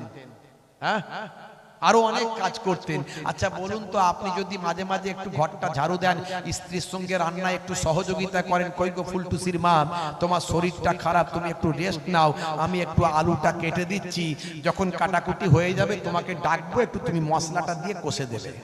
আচ্ছা যদি এটা করেন মাঝে মাঝে, কেমন খারাপ হবে নাকি? কি যে বলেন হুজুর, এই মেয়ে ছেলেদের কাজ আপনি আমাদেরকে বলছেন? আরে দূর বাবু, যত বড়ই আপনি সাহেব হন না কেন, ডাক্তার সাহেব, মাস্টার সাহেব, উকিল সাহেব, নেতা সাহেব, মন্ত্রী সাহেব, হুজুর সাহেব, পীর সাহেব, মৌলী সাহেব, মৌলানা সাহেব, মুফতি সাহেব, নবীর থেকে বড় সাহেব পৃথিবীতে কেউ হয়নি আর হবে না। সেই নবী স্ত্রীর সঙ্গে ছোট ছোট কাজগুলো করেন। আচ্ছা বলুন তো, যদি এই ছোট ছোট কাজগুলো একটু বাড়িতে স্ত্রীর সঙ্গে করেন, প্রেম বাড়বে না কমবে? জোরে বলেন, বাড়বে না কমবে? শুধু বাড়বে না, ফেভিকল আঠা বোঝেন? ফেভিকল আঠা মানে এমন প্রেম আর ছাড়বে না, বুড়ো বুড়ি হয়ে যাবে, প্রেম তবু কমবে না। আর এখনকার ছেলেদের প্রেম বিয়ের আগে বিয়ের পরে আর থাকে না। 17 বছর 18 বছর বয়স, শাহরুখ খানের চাচতো ভাই, সলেমান খানের ফুফুতো ভাই বিয়ের আগে প্রেম করে, হাত কেটে রক্ত বের করে দেয়, আই লাভ ইউ, তোমার জন্য জীবন দেব, রেল লাইনে মাথা দেব, বিষ খেয়ে মরে যাব, পটল ডাঙায় চলে যাবো। বাপ কি প্রেম রে ভাই! ধরে করে বিয়ে শাদী দিল, বাপ বলল বিয়ে দিয়ে দে, চাচারা বলল ওর খাওয়াবে কি, ইনকাম করে না, বলে দূর আগে বাঁচুক তারপরে খাওয়া দাওয়া। দেখা গেল বিয়ে শাদী হলো, ভাইয়েরা আমার 2-4 বছর কেটে গেল, একটা দুটো বাচ্চা কাচ্চার বাম্মা হলো। রাত্রে 9টার পাশ দিয়ে যখন 9টার পরে যখন ঘরের পাশ দিয়ে যায়, ঘরের ভিতর থেকে 220 আর 440 আওয়াজ হয়, ঢিসুম ঢাসাম বলে মারপিট লেগে গেছে। বুঝতে পারছো? আর প্রেম নাই, আর প্রেম নাই। অথচ নবী যে প্রেমটা শিখিয়েছিলেন, এই প্রেমটা যদি আপনি করতেন, নবীর সুন্নতের সবটা আপনি পেতেন, আর আপনার এই প্রেম ভালোবাসা মৃত্যুর আগে পর্যন্ত থাকতো। জোরে বলুন সুবহানাল্লাহ। নবীর দেখানো পথে চলেন, জীবনটা ধন্য হয়ে যাবে। নবীর দেখানো পথে চলে। হে তরুণ যুবকেরা, আল্লাহর নবী ওয়াজ বন্ধ করে দিলেন, জরুরি আলোচনা বন্ধ করলেন। জরুরি আলোচনা বন্ধ করে বাড়িতে চলে গেলেন। আম্মা জান বিবি খাদিজাতুল কুবরা রাদিয়াল্লাহু তাআলা আনহাকে বললেন, ও বিবি খাদিজা, কেঁদো না বিবি খাদিজা, বলো তোমার সমস্যাটা কি? আমি নবী ওয়াজ বন্ধ করে দিয়েছি, তোমার কাছে এসেছি, আমার স্ত্রী বাড়িতে কাঁদবে আর আমি বাইরে ওয়াজ করব, এটা হতে পারে না। হে বিবি খাদিজা, বলো তোমার দুঃখ যন্ত্রণা কষ্টটা কি? সে সময় বিবি খাদিজা বললেন, ইয়া রাসূলুল্লাহ ওয়া ইয়া হাবিবাল্লাহ, আমার জাহান্নামের শাস্তির কথা, আযাবের কথা মনে পড়েছে, তাই আমি বিবি খাদিজা কেঁদে যারে যান, ও আল্লাহর নবী ও আল্লাহর রাসূল, আপনি আখিরি জামানার পয়গম্বর, আমি কান্নাটা বন্ধ করতে পারি যদি আপনি আমার 3টে শর্ত মেনে নেন। ইয়া রাসূলুল্লাহ, হাবিবাল্লাহ। নবী বললেন, বিবি খাদিজা, তুমি আমার সুখের সাথী, তুমি আমার দুঃখের সাথী। একটা একটা করে আমার সব ডাল যখন চলে গেছে, আব্বা চলে গেছেন জন্মের আগে, মাও চলে গেলেন 6 বছর বয়সে, দাদা জানের কাছে লালিত পালিত হলাম, দাদা জানও ছেড়ে চলে গেলেন, চাচা জানের কাছে ছিলাম, চাচা জানও চলে গেলেন। ও বিবি খাদিজা, তারপরে তুমি আমার আশ্রয়দাতা, তুমি আমার সাহায্যকারী, তুমি আমার সুখের দুঃখের সাথী। বলো তোমার 3টে শর্ত, আমি নবী তোমার 3টে শর্ত ইনশাআল্লাহ পূরণ করব। হে তরুণ যুবকেরা, আম্মা জান খাদিজাতুল কুবরা সেই সময় বলেছিলেন, ইয়া রাসূলুল্লাহ, হাবিবাল্লাহ, আপনার কাছে আমার 1 নাম্বার শর্ত হলো, আমি যখন ইন্তেকাল করে যাব, আপনার জুব্বার কাপড় দিয়ে আমার কাফনের কাপড়টা বানিয়ে দেবেন। এটা হলো 1 নাম্বার। 2 নাম্বার শর্ত হলো, আমি যখন ইন্তেকাল করে যাব, আমার কবরটা যখন খননের কাজ হয়ে যাবে, আমার কবরে একবার আপনি নামবেন, খালি গায়ে একবার হয়ে যাবেন, আপনার মাহারে নবুয়াতের স্ট্যাম্প, মাহারে নবুয়াতের ডকুমেন্ট সার্টিফিকেট, মাহারে নবুয়াত ওয়ালা জিসম মোবারক নিয়ে খালি গায়ে আমার কবরটা একবার আপনি গড়াগড়ি দেবেন। এটা হলো 2 নাম্বার শর্ত। আর 3 নাম্বার শর্ত হলো আমাকে মাটিতে দিয়ে আমাকে কবরস্থ করে আপনার উম্মতেরা সাহাবীরা যখন চলে যাবেন আপনি কিন্তু যাবেন না, আমার মাথার গোড়ায় থাকবেন। মুনকার নাকির ফেরেশতা এসে যখন আমাকে 3টে প্রশ্ন করবেন আমার সওয়ালের জবাবটা আপনি দেবেন। জোরে হবে না? আল্লাহর নবী বললেন, ও বিবি খাদিজা, যাও, তোমার 3টে শর্তই আমি মঞ্জুর করলাম, তুমি কান্নাটা এবার বন্ধ করো। আল্লাহর নবীর কথাই তিনি কান্না বন্ধ করেছিলেন। বেশ কিছুদিন গেল, নবী পাকের জীবনী জীবিত থাকা অবস্থাতেই মা খাদিজা ইন্তেকাল করলেন। আপনারা জানেন আল্লাহর নবীর থেকে বয়সে বড় ছিলেন মা খাদিজাতুল কুবরা রাদিয়াল্লাহু তাআলা আনহা। পৃথিবীর মানুষ অবাক। ঈশ্বরচন্দ্র বিদ্যাসাগর বিধবা বিবাহ আইন প্রচলন করেছিলেন, তার বড় ছেলের বিবাহ একজন বিধবার সঙ্গে দিয়েছিলেন। সেটা মাত্র কত বছর আগে? এই অল্প কয়েকশো বছর আগের কথা। আর 1450 বছর আগে আল্লাহর নবী স্বয়ং নিজের জীবনের প্রথম বিবাহ যুবক অবস্থায় 40 বছরের একজন বৃদ্ধা মানুষকে বিবাহ করে, যার আগে কয়েকটা বিবাহ হয়েছে, এই রকম বিধবা মানুষকে বিবাহ করে আল্লাহর নবী 1450 বছর আগে পৃথিবীর মানুষকে বার্তা দিয়েছেন ইসলামে বিধবা বিবাহ বৈধ। জোরে বলুন সুবহানাল্লাহ। ঈশ্বরচন্দ্র বিদ্যাসাগর দেখলেন কারো স্বামী মারা গেলে তার স্ত্রীকে চিতায় তুলে তাকে সতীদাহ করা হচ্ছে, এটা অত্যন্ত ঠিক নয়। ঈশ্বরচন্দ্র বিদ্যাসাগর লড়াই করলেন। এই লড়াই করতে গিয়ে তাকে অনেক অপমানিত হতে হয়েছে। রাজা রামমোহন রায়ের বাড়িতে ঢিল পড়েছে সতীদাহ প্রথা প্রচলন বন্ধ করার জন্য। ঈশ্বরচন্দ্র বিদ্যাসাগর তার নিজের সন্তানকে নিজের ছেলের বিয়ে দিলেন বিধবার সঙ্গে। এগুলো ভালো ভালো কাজ করেছেন, তাদের আমরা স্যালুট জানাই। আর ইসলাম কত সুন্দর। নবী আমার 1450 বছর আগে নিজেই প্রথম বিধবাকে বিবাহ করে পৃথিবীর মানুষকে বার্তা দিলেন ইসলামে বিধবা বিবাহ বৈধ। জোরে বলুন সুবহানাল্লাহ। আপনি অবাক হয়ে যাবেন, একটু গবেষণা করুন। মাইকেল জ্যাকসনের মতো মানুষ, মাইকেল হার্টের মতো মানুষ, জেনিফারের মতো মানুষ, তারা আমার আপনার নামাজ রোজা দেখে ইসলামে আসেনি। তারা এসেছিলেন নবীর আদর্শ আর কোরআন পড়ে। জোরে বলুন সুবহানাল্লাহ। হে তরুণ যুবকেরা, হে আমার বন্ধুরা, অল্প কিছুদিন পরে আম্মা জান খাদিজাতুল কুবরা রাদিয়াল্লাহু তাআলা আনহা তিনি ইন্তেকাল করলেন। ইন্তেকালের পরে আল্লাহর নবী চোখ ভরা পানি, বুক ভরা বেদনা নিয়ে ঝরঝর করে কেঁদেছিলেন আর বলেছিলেন, আহারে আমার সুখের সাথী দুঃখের সাথী আমার স্ত্রী আমার বিবি খাদিজা দুনিয়া ছেড়ে বিদায় নিল। আহারে নবী আমার বড় কষ্ট পেয়েছিলেন, নবী আমার বড় দুঃখ পেয়েছিলেন। আল্লাহর নবী বিবি খাদিজা 3টে শর্ত পালন করার জন্য নিজের জুব্বা দিয়ে বিবি খাদিজার কাফনের কাপড়টা বানিয়েছিলেন। কবরটা খনন করার পরে নবী আমার কবরের মাটিতে নেমে গেলেন। খালি গায়ে কবরের মাটিতে চোখ ভরা পানি নিয়ে কয়েকবার গড়াগড়ি দিলেন। কবরস্থ করার পরে সবাই চলে গেল। নবী আমার মাথার গোড়ায় বসে আছেন। নিজের চক্ষুটা, নিজের কলবের চক্ষুটা, অন্তরের চক্ষুটা বিবি খাদিজা কবরের ভিতর পৌঁছে দিয়েছে। ইন্নী আরা মা লা তারাউনা ওয়া আসমাউ মা লা তাসমাউন। নবী বলেছেন, আমি যা দেখি তোমরা তা দেখো না, আর আমি যা শুনি তোমরা তা শোনো না। জোরে বলুন সুবহানাল্লাহ। আল্লাহ নবীকে আল্লাহ নবী বানিয়েছেন। নবী নিজের কালবের চোখ সঙ্গে সঙ্গে বিবি খাদিজার কবরের ভিতর পৌঁছে দিয়েছেন। দেখছেন ফারিস্তা মুনকার নাকির, মুনকার আর নাকির, এই দুজন প্রশ্ন করার জন্য দুই ফারিস্তা যে আসে তারা আর আসেন। অনেক সময় চলে যাচ্ছে, ফারিস্তা আর আসছে না। নবী কিন্তু বসে আছে। আল্লাহ বলছেন জিবরাইল ফারিস্তাকে, ও জিবরাইল ফারিস্তা যাও আর আমার নবীকে কষ্ট দিও না।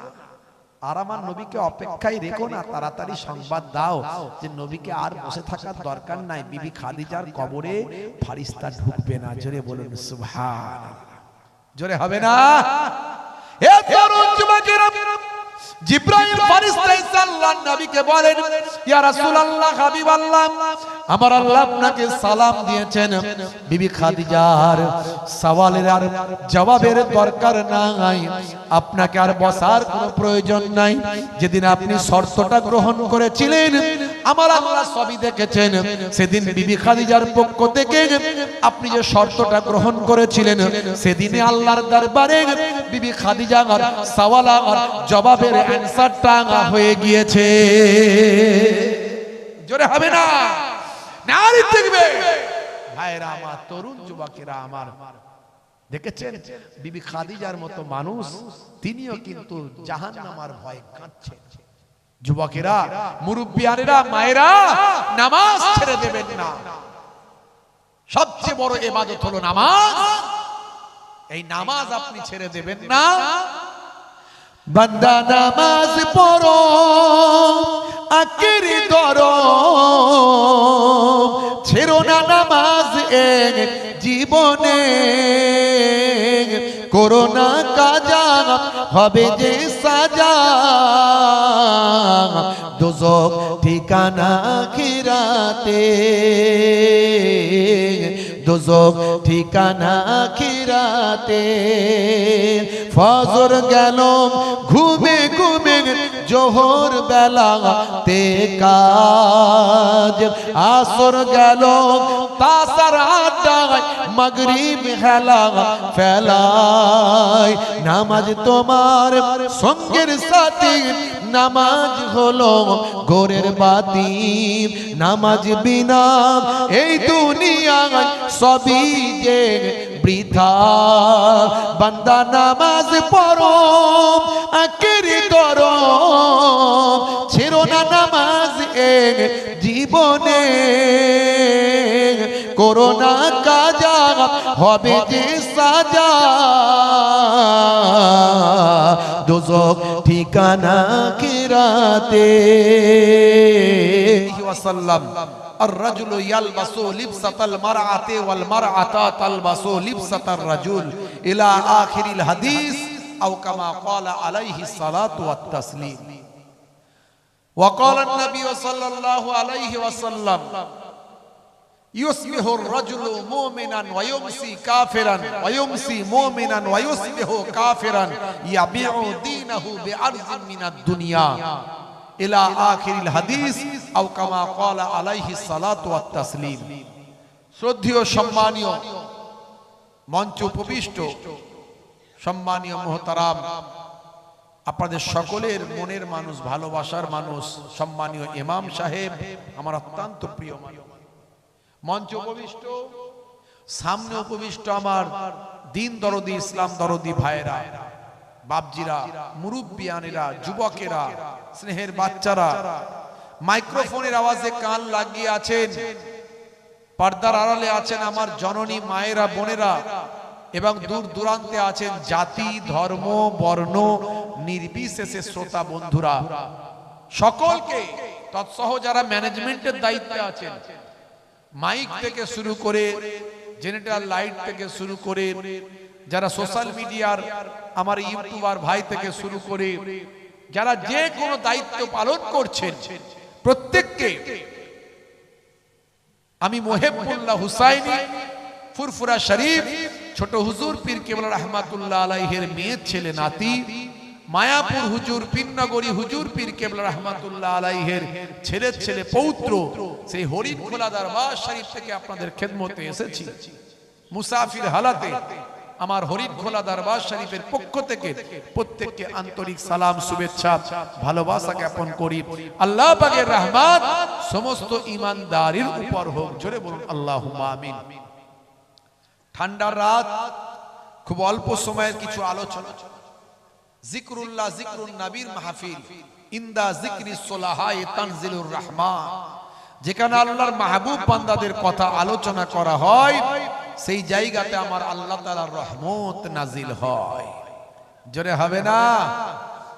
শুধু তাই নয়, আল্লাহর নবী বলেন 1 ঘন্টা যদি ওয়াজ শোনো, তাদারিসুল ইলম, ইলমের দর্স নাও, ফিল লাইলে, রাতের বেলা, সাআতান 1 ঘন্টা, only 1 hour at night, 1 ঘন্টা যদি ওয়াজ শোনো, ওয়াজ যদি ওয়াজের মতো হয়, বক্তা যদি বলার মতো বলতে পারে, শ্রোতা যদি শোনার মতো শুনতে পারে, সেই 1 ঘন্টার ওয়াজের মর্যাদা আল্লাহর নবী বলছেন খায়রুম মিন আহিয়াইহা, সারা জীবন যত ভালো কাজ করেছো, নফল ইবাদত করেছো, এই নফল ইবাদত অপেক্ষা সারা জীবনের যত ভালো কাজ, নফল ইবাদত আছে, তার থেকে 1 ঘন্টা ওয়াজ শোনা অনেক ভালো।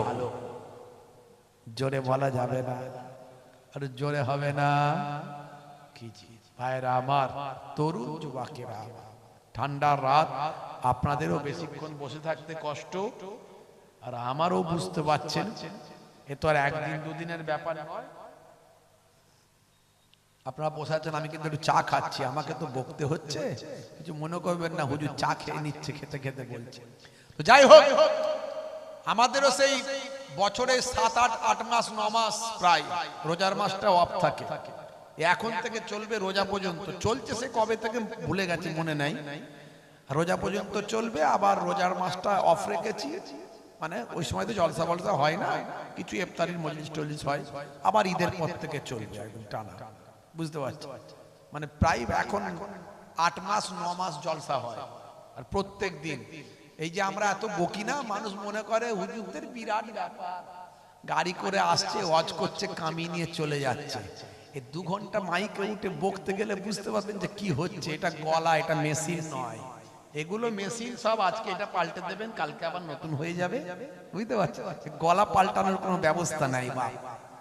আর আমাকে লোকে, আমি ওয়াজ করতে গিয়ে যদি চুপ করে বসে থাকি, লোকে আমাকে বলবে হুজুর কেন এসেছেন, ঘরে শুয়ে থাকতে পারতেন, কথা ঠিক না ভুল? আবার না এলে বলবে হুজুর যে অবস্থায় আছেন আসেন, অন্তত লোকে দেখুক যে আপনি এসেছেন, কোন দিকে যাই বলুন দেখিনি। তো যাই হোক, 1 ঘন্টা আলোচনার অনেক মর্যাদা বাপ। একটুখানি আপনাদের বলবো, ঠান্ডা রাত উপেক্ষা করে আপনারা বসে আছেন, বড় মর্যাদার হকদার হবেন।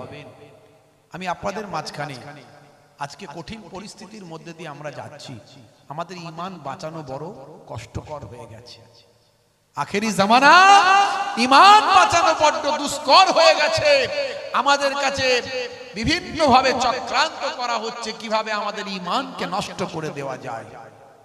ভাইরা আমার, সেই ঈমানকে রক্ষা করতে গেলে আপনি কি করবেন, কিভাবে আপনার ঈমান মজবুত হবে, আমি আপনাদের কাছে একটু তার নমুনা দিয়ে যাব, একটু নমুনা দিয়ে যাব।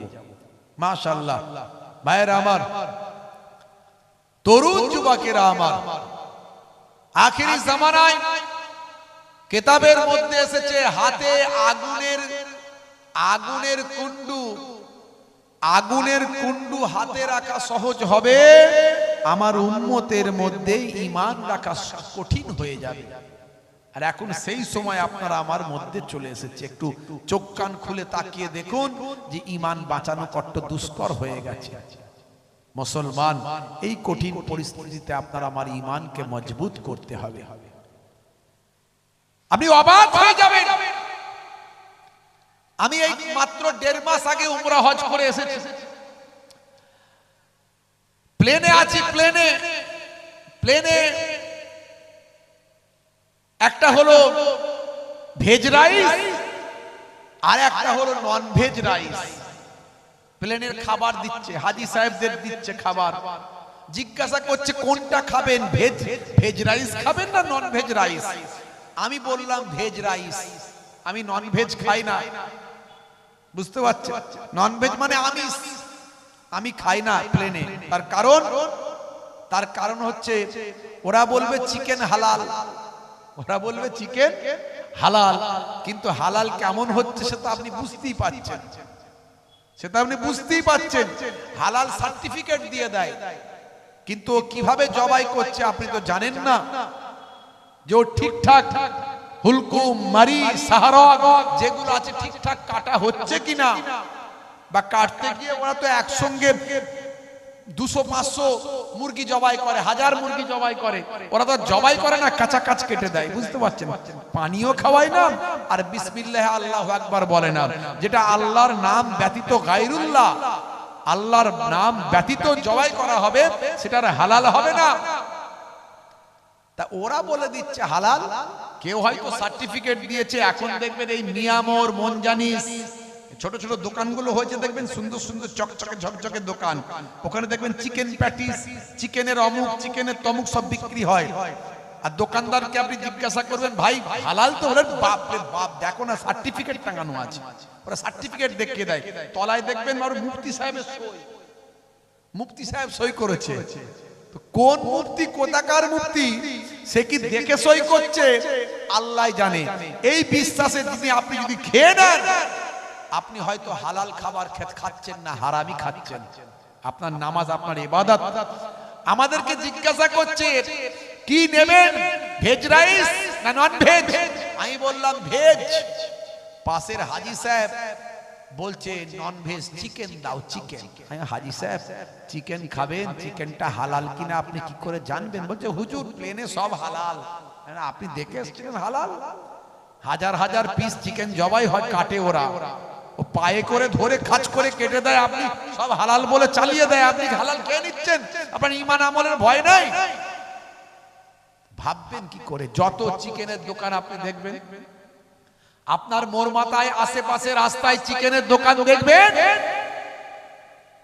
মাথায় টুপিটা দিয়ে রেখেছে, মুখে একটু দাড়ি ঠিক আছে, কিন্তু ভালো করে খবর নিন, ওই টুপিটা দাড়িটা শুধু ব্যবসা করার জন্য। সবাইয়ের জন্য বলছি না, ম্যাক্সিমাম একটা বড় অংশের চিকেনের দোকানদারদের দেখবেন ওই টুপিটা দাড়িটা ব্যবসার জন্য, ওটা স্যাম্পল। ও চাচা তোমার লোক আসছে বলে ওইদিকে তাকিয়ে দে, চাচা ওইদিকে তাকালো, ও পায়ে করে ধরলো, খ্যাচ করে একাই মেরে দিল, বিসমিল্লাহ পড়লো কিনা ঠিক নাই, ও হালাল হলো কিনা ঠিক নাই। দেখা গেল ওই লোকটা নামাজই পড়ে না, পেচ্ছাপ করে পানিও নেয় না। এই জন্য চিকেন যখন আপনি খাবেন, অবশ্যই কোন একজন ব্যক্তিকে দিয়ে হালাল করাবেন, যাতে করে হালাল হয়। আরে হালাল করা স্বাস্থ্যের জন্য উপকার। আপনি জানেন না, যদি ওই চিকেনটা, ওই মুরগিটা যদি পুরোটাই কেটে যায়, এই যে আমাদের স্পাইনাল কর্ড আছে, স্পাইনাল কর্ড এই যে আমাদেরও আছে, এটা প্রত্যেকটা প্রাণীর আছে, প্রত্যেকটা প্রাণীর স্পাইনাল কর্ড আছে, ঘাড় থেকে শুরু করে পিঠ পর্যন্ত, কোমর পর্যন্ত। এই নালি কাটতে গিয়ে যদি স্পাইনাল কর্ডটা কেটে যায়, সঙ্গে সঙ্গে ওই প্রাণীটা হার্ট অ্যাটাক করে, ওরা রক্তটা বের হয় না, ওর রক্তটা বের হয় না। এই যে নেতারা মাঝে মাঝে ভাষণ দিচ্ছে দেখছেন না, মুসলমানরা হালাল খাই বলে ওরা বলছে আমরা হালাল খাবো না। হালাল খাবো না, হালালের অপোজিট তো হারাম। হারাম আমরা কোনটাকে বলি? হ্যাঁ, যেটা ঠিকভাবে জবাই হয়নি, অর্থাৎ জবাই না হলে রক্তটা ক্লিয়ার বের হয়নি, এক প্যাচে কেটে দিলে স্পাইনাল কর্ডটা কেটে গেল। আমি বলছি না, বিজ্ঞান বলছে, এটা সায়েন্স বলছে। আর কোরআন কি বলছে? কোরআন মাজিদ বলছে ইন্নামা হাররামা আলাইকুমুল মাইতাতা ওয়াদ দামা ওয়া লাহমাল খিনজির, নিশ্চয় আল্লাহ তাআলা হারাম করেছেন মৃত প্রাণী খাওয়া। মৃত, এই যে যখন আপনি স্পাইনাল কর্ডটাকে কেটে ফেললেন, সঙ্গে সঙ্গে ওই প্রাণীটা মারা যাবে, হার্ট অ্যাটাক করবে, তখন তার আর রক্তটা বের হবে না, ঠিকঠাক প্রসেসিং এ মারা যাবে না, সঙ্গে সঙ্গে হার্ট অ্যাটাক করবে। হার্ট অ্যাটাক করলে ব্লাডটা না বের হয়ে তার গোস্তের সঙ্গে ব্লাডটা বসে যাবে, জমা হয়ে যাবে। ভাইরা আমার, এই যে মৃত প্রাণীটা আপনি যদি খান, এই যে তার রক্তের মধ্যে জীবাণু থাকে, এটা আপনার স্বাস্থ্যের জন্য ক্ষতি। আমি বলছি না, মেডিকেল সায়েন্স বলছে, ইসলামের সবকিছু সায়েন্টিফিক, সবকিছু সায়েন্টিফিক। এই জন্য আপনি যে জবাইটা না করিয়ে যদি নিয়ে আসেন, এই চিকেনওয়ালা যদি এক চোপে কেটে দেয়, তাহলে ওটা আপনার জন্য হারাম হয়ে যাবে, স্বাস্থ্যের জন্য ক্ষতি হবে। আপনি অবাক হয়ে যাবেন। মানুষ এখন দেখছে না। এই কয়েকদিন আগে একটা দোকান থেকে আমি তেলে ভাজা কি বলে আমি একটু ফল খাবার টাবার কিনছিলাম, তেলে ভাজা নয় খাবার টাবার কিনছিলাম। ওই দোকানের পাশেই ভাজা হচ্ছে চিকেন পকোড়া, বুঝতে পারছেন? একজন মুরব্বী চাচা দাঁড়িওয়ালা মানুষ বলছে ওটা কি ভাজছো? বলছে চাচা চিকেন পকোড়া। বলছে আমাকে 250 গ্রাম দাও চিকেন পকোড়া।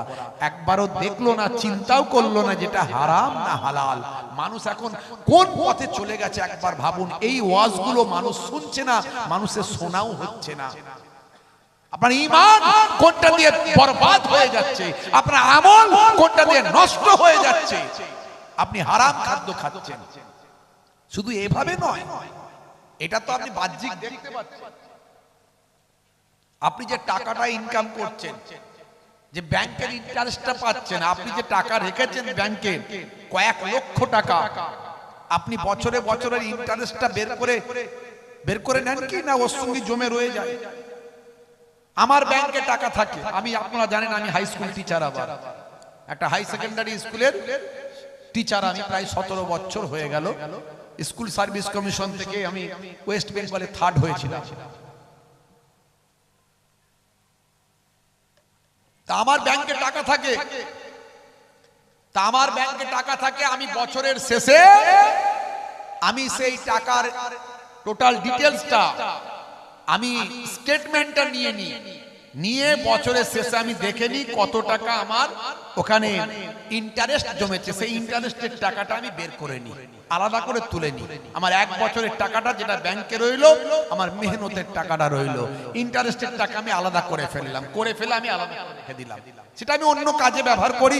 আপনারা জিজ্ঞাসা করলে আমি বলে দেবো, আপনারাও কি কাজে ব্যবহার করবেন সেটা আমি বলে দেবো। মাইকে আমি বলছি না ইন্টারেস্টের টাকা কি করবেন। তো এই যে আপনি ইন্টারেস্টের টাকা বের করলেন না, তার মানে আপনি ওই টাকা তুলছেন আর খাচ্ছেন, তার মধ্যে আপনার ভালো টাকার মধ্যে হারাম টাকা মিশে আছে। কথা ঠিক না ভুল বলেন? তাহলে এইভাবে কত দিক থেকে আমরা হারামের মধ্যে লিপ্ত আছি। এটা দুটো দিক বললাম শুধু। এই ওয়াজগুলো যদি না হয় মানুষ জানবে কি করে? মানুষ তো বুঝতে পারছে না। ভাইরা আমার, তরুণ যুবকেরা আমার আপনার ঈমানকে বাঁচাতে হবে। আখেরি জামানায় ঈমান বরবাদ করার জন্য অনেকেই উঠে পড়ে লেগেছে। আমি সব কথা বলতে পারবো না, ওয়ান মাইক ওয়ান ক্যামেরা বলতে পারবো না। আপনাকে বুঝতে হবে, আপনার দিমাগ আছে, আপনি সব বোঝেন, আর এগুলো বুঝেন না বললে তো হবে না। কোরআন হাদিস আপনাকে মানতে হবে, বুঝতে হবে। কোরআন যে সত্য আমি আপনাদের কাছে প্রমাণ করে দিচ্ছি। হে তরুণ যুবকেরা, হে আমার বন্ধুরা, শুনে রেখে দিন বাবা, জেনে রেখে দেন। হে মুসলমান, একটু লক্ষ্য করুন। এই ওয়াসিম সরকারের মতো মানুষ তারা কোরআনকে মিথ্যা প্রমাণ করার চেষ্টা করেছেন যাতে আমাদের ঈমানটা বরবাদ হয়ে যায়। হে যুবকেরা, আমি কিন্তু গীতাকে সম্মান করি, আমি গীতাকে শ্রদ্ধা করি, আমি ভাই আমার এই কি বলে পুরাণকে শ্রদ্ধা করি, আমি বাইবেলকে শ্রদ্ধা করি, আমি রামায়ণ মহাভারত শ্রদ্ধা করি, আমি ভাই আমার বেদকে সম্মান করি। কারণ এই গ্রন্থগুলোর প্রতি লক্ষ লক্ষ কোটি কোটি মানুষের আবেগ ভালোবাসা জড়িয়ে আছে। এই লক্ষ লক্ষ কোটি কোটি মানুষের আবেগ ভালোবাসাকে সম্মান দিতে আমি এই গ্রন্থগুলোকে সম্মান করি। আর প্রত্যেকটা গ্রন্থের মধ্যে ভালো ভালো অনেক কথা আছে। হে তরুণ যুবকেরা, হে আমার বন্ধুরা, শুনে রেখে দিন বাবা, আমি আমার কোরআনের পক্ষে কথা বলি, তার মানে অন্য গ্রন্থের বিপক্ষে কথা বলবো। ওয়াসিম সরকারের মতো আমি মানুষ নয়। আমি আমার কোরআনের পক্ষে কথা বলি বলে ভাববেন না যে আমি অন্য কিতাবের, অন্য ধর্মের ধর্মগ্রন্থের বিপক্ষে কথা বলবো, যেটা ওয়াসিম সরকার করছে, এটা আমি নয়। তাহলে আমাকে তো ওয়াসিম সরকারের বিরুদ্ধে বলতেই হবে, কারণ সে মিথ্যা প্রপাগান্ডা ছড়াচ্ছে। তাকে আমরা চ্যালেঞ্জ দিয়েছি। Lecturers association of Bengal, YouTube search করবেন, সোশ্যাল মিডিয়া গুগল সার্চ করবেন, পাবেন লেকচারার্স অ্যাসোসিয়েশন অফ বেঙ্গল। আমাদের একটা আলেম ওলামা বক্তা হুজুরদের একটা সংগঠন আছে, খুব পাওয়ারফুল সংগঠন, আলহামদুলিল্লাহ। তা আমরা বলেছি, আমরা নিজস্ব ভাবে তার বিরুদ্ধে এফআইআর করেছি।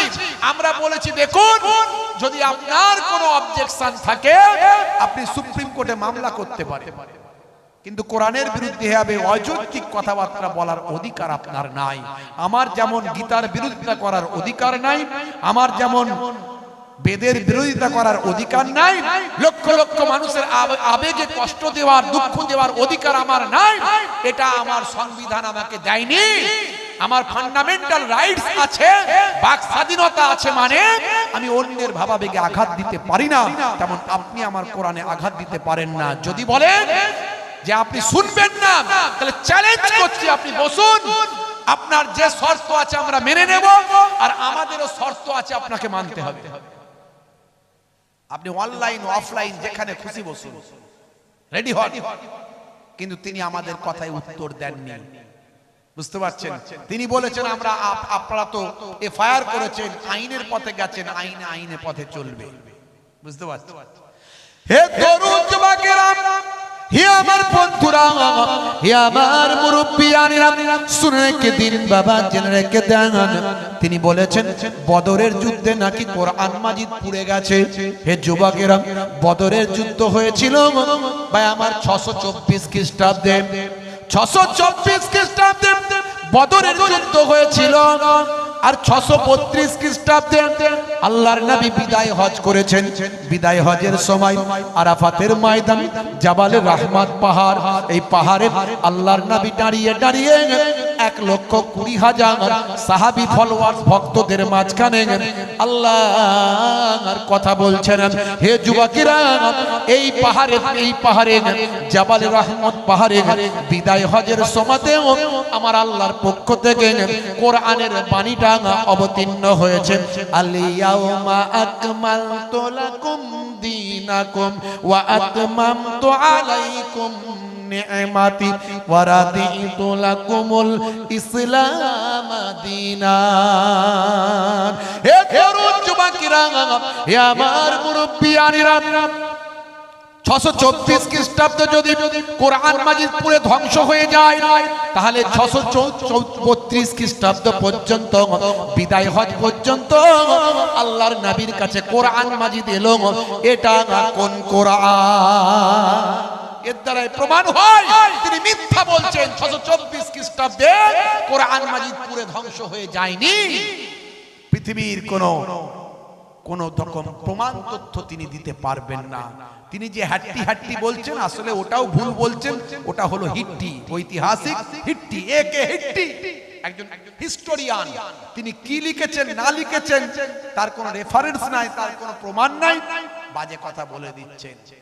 ভাইরা আমার, তিনি বলেছেন 27 জন শয়তান মিলে কোরআন লিখেছে। এর কোনো এগেনস্টে দলিল প্রমাণ, একেবারে তথ্যপূর্ণ কথা, ভ্যালুয়েশন পূর্ণ কথা। কারণ কোরআন হলো সর্বজনীন, কোরআন হলো সারা পৃথিবীর জন্য। সারা পৃথিবীর প্রত্যেকটা দেশে কোরআন চলে। সারা পৃথিবীর যতগুলো দেশ আছে, 195টা দেশ আছে, 195টা দেশের মানুষ কোরআন পড়ে। 195টা দেশের মানুষের কাছে গ্র্যান্ট হবে এমন কোন পণ্ডিতের বক্তব্য পেশ করুন যে 27টা শয়তান মিলে কোরআন পড়িয়েছে, এই কোরআন লিখেছে, প্রমাণ দিন। এইরকম কোন তথ্য কে একটা যদু মধু সদু আর ওই কি বলে আপনার কে লোকে চেনে না, এরকম একজন কে কোথায় লিখে দিচ্ছে, ওসব কিতাবের রেফারেন্স আমরা মানবো না। পারবেন? তাও পারবেন না। আল্লাহ নিজে কোরআনে বলছেন, নাহানু নাযালনা যিকরা ওয়া ইন্না লাহু লাহাফিজুন। জোরে হবে না? এই কোরআন মাজিদ আমি আল্লাহ নাজিল করেছি, আর এর রক্ষার দায়িত্ব, হেফাজতের দায়িত্বটা আমি আল্লাহ নিজে গ্রহণ করেছি। কিভাবে আল্লাহ কোরআন মাজিদ রক্ষা করবেন? এই ওয়াসিম সরকারের মতো মানুষ, সে বলছে কোরআনে নাকি সে পেচ্ছাপ করে দেবে, এই রকম কিতাবে সে পেচ্ছাপ করে দেবে। এটা আমার খুব খারাপ লেগেছে, কষ্ট হয়েছে, আমার আবেগে আঘাত লেগেছে। সে আরেকটা কথা বলেছে যেটা আমার খুব খারাপ লেগেছে। ভাইরা আমার, যে 27 জন শয়তান মিলে কোরআন লিখেছে, এই কথাগুলো আমার খারাপ লেগেছে। বাকি ওভারঅল সে কোরআন নিয়ে যা কথা বলেছে হ্যাঁ, যা কথা বলেছে তাতে কি হয়েছে? আলোড়ন সৃষ্টি হয়েছে। এটা ভালোই হয়েছে। আমরা যেটা করতে পারিনি অসীম সরকার করে দিয়েছে, আমি খুশি। সেই জন্য আমি খুশি। আমরা মানুষকে এত করে বলছি কোরআন পড়ো, কোরআন পড়ো, কোরআন পড়ো। কোরআন শুধু মুসলমানদের নয়, সারা বিশ্বের সবাই পড়ে, সবাই পড়ে, কিন্তু লোকে শোনে না। কিন্তু অসীম সরকার এমন করে দিল যে আমাদের কার বলতে হচ্ছে না, লোকই বলছে যে কোরআনে কি আছে একটু দেখতে হয় ভালো করে, একটু পড়তে হবে ভালো করে, কি লেখা আছে দেখি তো বাবু। এত হইচই চলছে যখন পড়ি তো একটু। এই যে পড়ার আগ্রহটা অসীম সরকারের জন্য তৈরি হয়েছে, এটা ভালো জিনিস। যেমন কেসিয়াস কেলে, টাইসন, গ্যারি মিলার, জেনিফার, পৃথিবী বিখ্যাত বিখ্যাত অথার পণ্ডিতেরা তারা কোরআনের ভুল খুঁজতে গিয়ে, ভাই আমার মিস্টার গ্যারি মিলার, তিনি পৃথিবী বিখ্যাত একজন পণ্ডিত, তিনি কোরআনের ভুল খুঁজতে চেষ্টা করেছিলেন। তিনি ছিলেন একজন, ভাই আমার, যিশু খ্রিস্টের ভক্ত, মানে ঈসা নবীর ভক্ত। তিনি কোরআনের ভুল খুঁজতে গিয়ে তিনি দেখলেন, হাই রে হাই, কোরআনের কি ভুল খুঁজবো?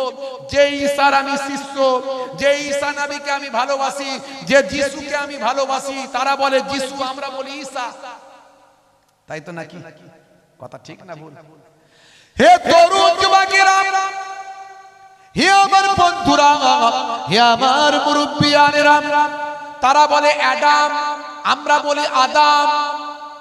According to খ্রিস্টানিটি, according to Abraham religious, Google search করুন পাবেন। তারা বলে ইব্রাহিম, আমরা বলি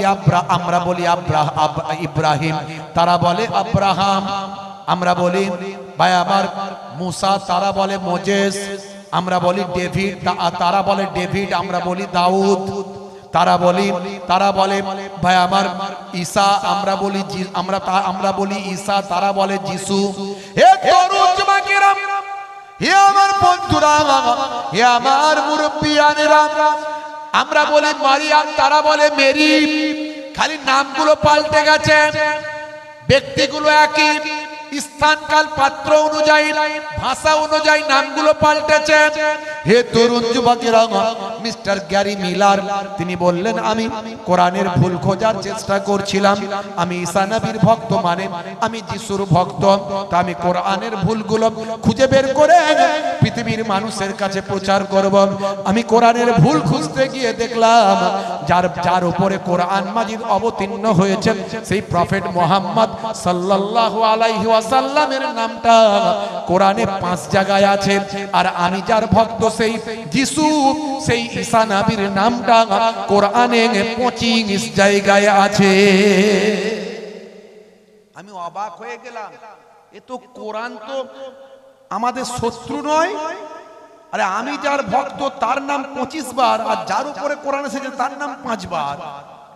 শুধু তাই নয়, হে তরুণ যুবকেরা, হে আমার বন্ধুরা, মিস্টার গ্যারি মিলার বলেন, শুধু তাই নয়, এই মেরির কথা, যাকে আমরা বলি মেরি, তাকে মুসলমানেরা কোরআনের ভাষায় বলে মারিয়াম। সেই ঈসা নবীর মা, সেই যিশুর মা, যাকে আমরা বলি মেরি, সেই ঈসা নবীর মা, যাকে মুসলমানেরা বলে মারিয়াম। সে কোরআনে কত ভালো, কোরআন কত ভালো। সেই ঈসা নবীর মা মারিয়ামের নামে একটা বড় সূরা এসেছে, সূরাটার নাম হলো সূরা মারিয়াম। আমি অবাক হয়ে গেলাম, আমার ধারণা পাল্টাতে শুরু করলো। আমি কোরআনের শত্রু ছিলাম, কোরআনকে আস্তে আস্তে ভালোবাসতে শুরু করলাম। আমি অবাক হয়ে গেলাম, সারা কোরআন মাজিদ পড়তে পড়তে দেখলাম কোরআনের মধ্যে ভালো ভালো কথা আছে, নীতি নৈতিকতার কথা আছে, মানবিকতার কথা আছে, মনুষ্যত্ববোধের কথা আছে, পরধর্মের সহিষ্ণুতার কথা আছে, অন্য ধর্মের মানুষের কথা আছে, মানুষকে ভালোবাসার কথা আছে, মানুষের উপকারের কথা আছে। ভাই আমার, সারাদিনের ব্যবহারিক জীবন, পারিবারিক জীবন, নৈতিক জীবনের কথা আছে। কোরআনের মধ্যে কোনো অবৈজ্ঞানিক কথা আমি পেলাম না, কোনো বৈপরীত্যমূলক কথা আমি পেলাম না। অর্থাৎ এত বিশাল মোটা কোরআন মাজিদ, এখানে একটা কথা বলা হলো, তার এগেনস্টে অন্য জায়গায় কথা বলা হলো। এখানে চলবে, ওখানে চলবে না, এমন কথা একই বিষয়ে কোথাও আমি পেলাম না। শুধু তাই নয়, কোরআন মাজিদ পড়তে পড়তে সূরা নেসার 82 নম্বর আয়াতে গেলাম। 82 নম্বর আয়াতে গিয়ে আমি সেই কথাটাও প্রমাণ পেলাম। মহান আল্লাহ বলছেন, হে দুনিয়ার মানুষ শোনো, আফালা ইয়াতাদাব্বারুনাল কুরআন ওয়ালাউ কানা মিন ইনদি গায়রিল্লাহ লা ওয়াজাদু ফীহি ইখতিলাফান কাসীরা। জোরে হবে না? আল্লাহ বলছেন আফালা ইয়াতাদাব্বারুনাল কুরআন, তারা কি আমার কোরআনের প্রতি লক্ষ্য করে না? ওয়ালাউ কানা মিন ইনদি গায়রিল্লাহ, যদি এই কোরআন মাজিদ আল্লাহ ব্যতীত অন্য কারো কাছ থেকে অবতীর্ণ হতো আসতো, লা ওয়াজাদু ফীহি ইখতিলাফান কাসীরা, নিশ্চয় এই কোরআনের মধ্যে অনেক বৈপরীত্য বিরুদ্ধাচরণ কথা পাওয়া যেত। কিন্তু সারা কোরআনের ভিতরে একটা আয়াতের সঙ্গে আরেকটা আয়াতের বৈপরীত্য বিরুদ্ধাচরণ বক্তব্য নাই। এখানে নামাজ পড়তে বলা হয়েছে তো 82 জায়গায় নামাজের কথাই বলা হয়েছে, নামাজ পড়ো। কোথাও বলা নাই যে নামাজ পড়া লাগবে না। মদ হারাম তো হারামই বলা হয়েছে, কোথাও বলা হয়নি যে মাঝে মাঝে একটু টেস্ট করা যাবে। মিস্টার গ্যারি মিলার কোরআন পড়ে কোরআনের ভক্ত হয়ে গেল। ভাইরা আমার, তরুণ যুবকেরা, আল্লাহ বলছেন বান্দা কোরআন মাজিদ আমি নাজিল করেছি আর রক্ষার দায়িত্ব আমি আল্লাহ নিজে নিয়েছি।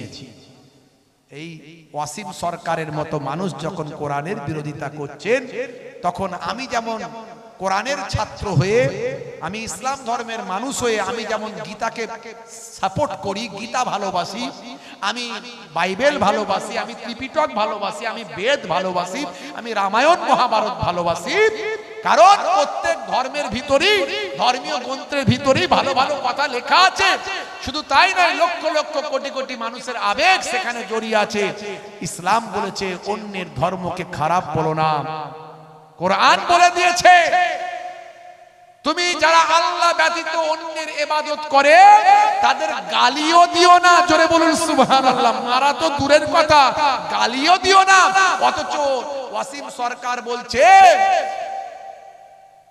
9 নম্বর সূরার 5 নম্বর আয়াতে বলা হয়েছে মুশরিকদের তোমরা ঘিরে ফেলো, ঘাটিতে ঘাটিতে লোক রাখো, হে মুসলমানেরা তাদের তোমরা ঘিরে ধরে হত্যা করো। বলুন নাউজুবিল্লাহ। এটা একটা যুদ্ধের বর্ণনা। যেমন রামায়ণ মহাভারতে যুদ্ধের কথা আছে, যেমন গীতায় যুদ্ধের কথা আছে, বাইবেলে যুদ্ধের কথা আছে, বিভিন্ন ধর্মশাস্ত্রে যুদ্ধের কথা আছে। কারণ যুদ্ধের মধ্যে দিয়ে ন্যায় প্রতিষ্ঠা হয়েছে। ওই যুদ্ধ মানুষকে মেরে ফেলার যুদ্ধ নয়, ওই যুদ্ধ ন্যায় প্রতিষ্ঠা করার যুদ্ধ। তেমন এই আয়াতটা একটা যুদ্ধের বর্ণনা। আপনি যদি এই 9 নম্বর সূরার 5 নম্বর আয়াতে যান, তার আগের আয়াতটা যদি পড়েন, 4 নম্বরটা পড়েন, আপনি দেখবেন ওখানে চুক্তির কথা বলা হয়েছে। চুক্তি ভঙ্গ করে যখন মুশরিকরা মানে মক্কার কুরাইশরা, এগুলো নবীর আপনজন আত্মীয় স্বজনের ভিতরে মক্কার কুরাইশদের কথা বলা হয়েছে। ওই আয়াত এখনকার হিন্দু খ্রিস্টান জৈন বৌদ্ধের জন্য বলা হয়নি। হে মক্কার কুরাইশদের কথা বলা হচ্ছে, এই মুশরিকরা যদি তোমাদের যারা হত্যা করেছে, নিষিদ্ধ মাস অতিবাহিত হলে 4 মাস হলো নিষিদ্ধ মাস, যে মাসগুলোতে যুদ্ধ বিগ্রহ সব বন্ধ। ইসলাম বলেছে, কোরআন বলেছে, এই নিষিদ্ধ মাস অতিবাহিত হলে যারা তোমাদের হত্যা করেছে তোমরা তাদের হত্যা করবে, যারা তোমাদের তাড়িয়ে দিয়েছে তোমরা তাদের তাড়িয়ে দেবে। পাকিস্তান যদি আমাদের ভারতবর্ষে হামলা করে, এখন আমাদের শত্রু দেশ, প্রতিবেশী দেশ হলেও শত্রু দেশ, আমার দেশের শত্রু আমাদের শত্রু। পাকিস্তান যদি ইন্ডিয়ায় আঘাত করে, হামলা করে, মিসাইল ছোড়ে, তো ভারতের কমান্ডার, সেনাপ্রধান তিনি কি চুপ করে বসে থাকবেন? তিনিও বলবেন যারা তোমাদের হামলা করেছে, যারা তোমাদের হামলা করেছে, মেরেছে, তোমরা তাদের উপর হামলা করে তাদেরকে মারো, কৌশল অবলম্বন করো, ঘাটিতে ঘাটিতে লোক সাজিয়ে রাখো। জোরে বলুন সুবহানাল্লাহ। এটা তো যুদ্ধের বর্ণনা। কিন্তু ওয়াসিম সরকার বাবু বুঝতে পারেনি। আসলে সোশ্যাল মিডিয়ায় দেখছিলাম যে ওয়াসিম সরকারের এডুকেশন কতটা, দেখলাম ক্লাস 4 পাস। 4 পাস মানুষ তো এরকমই কথা বলবেন না। শিক্ষিত মানুষ হলে তিনি বুঝতে পারতেন কথাটা। কোরআনের অন্য আয়াতে বলা হয়েছে লা ইকরাহা ফিদ দ্বীন, ধর্মে কোনো জবরদস্তি নাই, এটা তিনি বলছেন না। তাহলে তো সমস্যার সমাধান হয়ে যাবে। কোরআনের অন্য জায়গায় বলা হয়েছে লাকুম দীনুকুম ওয়ালিয়া দিন, তোমার ধর্ম তোমার কাছে, আমার ধর্ম আমার কাছে। এটা বললে তো সমস্যার সমাধান হয়ে যাবে। কোরআনের অন্য আয়াতে বলা হয়েছে অমুসলিমদের গালি অমুসলিমদের তোমরা গালি পর্যন্ত দিও না, হত্যা করা তো দূরের কথা, গালিও দেবে না অমুসলিমদের। এটা বললে তো সমস্যার সমাধান হয়ে যাবে। কিতাবের অন্য জায়গায় বলা হয়েছে একজন নিরীহ মানুষকে হত্যা করা মানব জাতি হত্যা করার সমান। এটা বললে তো সমস্যার সমাধান হয়ে যাবে। একজন নিরীহ মানুষকে রক্ষা করা মানব জাতি রক্ষা করার সমান। এই আয়াতগুলো বললে তাহলে সমস্যার সমাধান হয়ে যাবে। আসলে তিনি তো রাজনীতি করছেন, ভোটের রাজনীতি। পরিস্থিতি খারাপ, দিল্লিওয়ালাদের কাছে যদি একটু টিআরপিটা বাড়ে। আমার ওনার সঙ্গে ব্যক্তিগত কোনো শত্রুতা নাই। উনি যখন কবিয়াল ছিলেন, মানে কবিতার গান গেয়েছেন, আমি রিপোর্ট সন্ধান করে দেখলাম যে ওনার নাকি জামাই একজন, ওনার যে কি মেয়ের স্বামী জামাই, তিনি নাকি মুসলিম। তাহলে চিন্তা করুন, তাহলে মুসলিমদের প্রতি ওনার কোনো ঘৃণা ছিল না, মানে নিজের জামাই আবার কখনো মুসলিম হয়? শুধু তাই নয়, বাংলাদেশের ইতিহাস ঘেটে দেখলাম উনি বাংলাদেশে মুসলিমদের মাঝখানেও ইসলামিক সমাবেশে প্রোগ্রামে গিয়ে বক্তব্য রেখেছেন অনেক। তাহলে ইসলামের প্রতি মুসলিমদের প্রতি ওনার কোনো ঘৃণা কিছু নাই। কিন্তু এখন যেটা বলছেন রাজনীতির স্বার্থে বলছেন, এটা সহজ ভাষায় বুঝে নিলে আমাদের সবাইয়ের ভালো। বুঝতে পারছো? হে তরুণ যুবকেরা, হে আমার বন্ধুরা, শুনে রেখে দিন বাবা, জেনে রেখে দেন। হে মুসলমান, একটু লক্ষ্য করুন, কোরআন মাজিদ আপনি একটু পড়ার চেষ্টা করুন, দেখবেন কোরআনের প্রেমিক হয়ে যাবেন। আমি যেমন গীতার প্রেমিক, আমি যেমন বাইবেল, ত্রিপিটক, রামায়ণ, মহাভারত সব ধর্মগ্রন্থকে আমি ভালোবাসি, প্রেম করি। কারণ এগুলো পৃথিবীর কোটি কোটি মানুষের আবেগ ভালোবাসা এখানে লিপ্ত আছে। পৃথিবীর কোটি কোটি মানুষ এই ধর্মগুলোকে, এই ধর্মগ্রন্থগুলোকে ভালোবাসে, তাদের শ্রদ্ধা জানাতে আমিও ভালোবাসি। কারণ ইসলাম বলেছে অন্যের ধর্মকে আঘাত করবে না, অন্যের ধর্মের প্রতি কটূক্তি করবে না, অন্যের ধর্মের প্রতি গালি দেবে না, অন্যের বিশ্বাসে তুমি আঘাত করবে না। হে তরুণ যুবকেরা, হে আমার মুরব্বিয়ানেরা, শুনে রেখে দিন বাবা, আমার মতো ধারণা নিয়ে বাংলাদেশের একজন অমুসলিম হিন্দু ভাই, তিনি একজন জগৎ বিখ্যাত শিল্পী। তার কবিতা আমি এর আগেও বলেছি, আজও আপনাদের মাঝখানে প্রাসঙ্গিক, তাই বলছি। হে যুবকেরা, হে আমার বন্ধুরা, সেই শিল্পীর নাম হলো মিস্টার নকুল কুমার বিশ্বাস, আমার এক হিন্দু ভাই। আমি যেমন গীতা ভালোবাসি, তিনি তেমন কোরআন ভালোবাসেন, তিনি তেমন কোরআনকেও ভালোবাসেন। এই ওয়াসিম সরকারদের মতো মানুষদের উদ্দেশ্যে তিনি কবিতা বলছেন। আমি এর আগেও ইন্টারনেটে বলেছি কথা, 20-25 হাজার, প্রায় 25 থেকে 30 হাজার কম বেশি আমার বক্তব্য ইন্টারনেটে আছে, অনেক জায়গাতে আমি বলেছি, আপনি সার্চ করলেও পাবেন তিনি কি বলছেন। যদি আগুন লেগে ধ্বংস হয়ে যায়, ধ্বংস হয়ে যায় পৃথিবীর সব বইয়ের দোকান, তবু বিশ্ব থেকে হারাবে না পবিত্র কোরআন। জোরে হবে না, আর জোরে বলা যাবে না। করবে কেমন করে কোরআন ধ্বংস আগুনের তেজ, করবে কেমন করে কোরআন ধ্বংস আগুনের তেজ। আছে বিশ্বে ভরা অগণিত কোরআনে হাফেজ, তারা ছাপি আসমানি গ্রন্থ, তারা ছাপি আসমানি গ্রন্থ, বাঁচাবে ইসলামের সম্মান, তবু বিশ্ব থেকে হারাবে না পবিত্র কোরআন। দেখেছেন, আমাকে উত্তর দিতে হবে না, ওয়াসিম সরকারের জন্য নকুল কুমার বিশ্বাসই যথেষ্ট। নকুল কুমার বিশ্বাস সুন্দরভাবে বলে দিয়েছেন, তুমি কটা কোরআন মাজিদ পড়াতে চাও সেটা কি বলেছে। কোরআনে এই রকম কোরআন আমি পুড়িয়েও ফেলতে পারি। হ্যাঁ, এটা আমার বড় দুঃখ লেগেছে, এর জন্য তাকে ক্ষমা চাওয়া উচিত বন্ধুরা আমার। কিন্তু কটা কোরআন পড়াবে তুমি, কটা কোরআন পড়াতে পারবে? মিস্টার নকুল কুমার বিশ্বাস বলছে, শোনো, তোমার জানা নাই পৃথিবীর বুকে কোটি কোটি কোটি কোটি হাফেজে কোরআন আছে, যাদের বুকেতে কোরআন তারা ধারণ করেছে, আর তারা একজনও যদি বেঁচে থাকে পৃথিবীতে আবার কোরআন মাজিদ ছড়িয়ে পড়বে। ভাইরা আমার, তরুণ যুবকেরা আমার, তাই এগুলো সব রাজনীতি, আসলে এগুলোর মধ্যে কোনো কিছু নাই, বিভ্রান্ত, অন্য কিছু না। হে তরুণ যুবকেরা, আপনি অবাক হয়ে যাবেন, আপনার ঈমানটা মজবুত হবে। আখিরি জামানায় আপনার ঈমানকে নষ্ট করার জন্য বিভিন্ন চক্রান্ত চলছে। আমি একটা কথা আপনাদের বলবো, বাপ, হে তরুণ যুবকেরা, আপনি আল্লাহকে দেখেননি, নবীকে দেখেননি। 1450 বছর আগে দয়ার নবী পৃথিবীর বুকে এসেছিলেন। সে সময় যদি আমরা আসতাম আমাদের জীবনটা ধন্য হতো, কিন্তু আমরা নবীকে দেখতে পাইনি। হে তরুণ যুবকেরা, আল্লাহকে দেখতে পাইনি, কিন্তু আল্লাহর ভাই আমার, আল্লাহ প্রদত্ত পৃথিবীর শ্রেষ্ঠ সৃষ্টি যেটা, তার নাম হলো আল কোরআন, আমরা দেখেছি। কোরআন মাজিদ দেখেছি না দেখিনি? বলে আছে না নাই? কিন্তু দুর্ভাগ্য, কোরআন মাজিদ আমরা সবাই পড়তে পারি না, পড়লেও কি লেখা আছে জানি না, মানেটা আমরা জানি না। কোরআন মাজিদের ভিতরে কি লেখা আছে সেটা আমরা জানি না। মুসলিম তুমি নামে হলে আজ কামে হলো না ভাই, মুসলিম দেখো অপরাধে লিপ্ত কেন হয়? মুসলিম তুমি কোরআন হাদিস পড়তে জানো না, মুসলিম তুমি মসজিদেতে নামাজে এলে না। মুসলিম তুমি নামে হলে আজ মুসলিম তুমি নামে, মুসলিম এলে ন্যায়ের পথে সমাজ বদলাবে রে,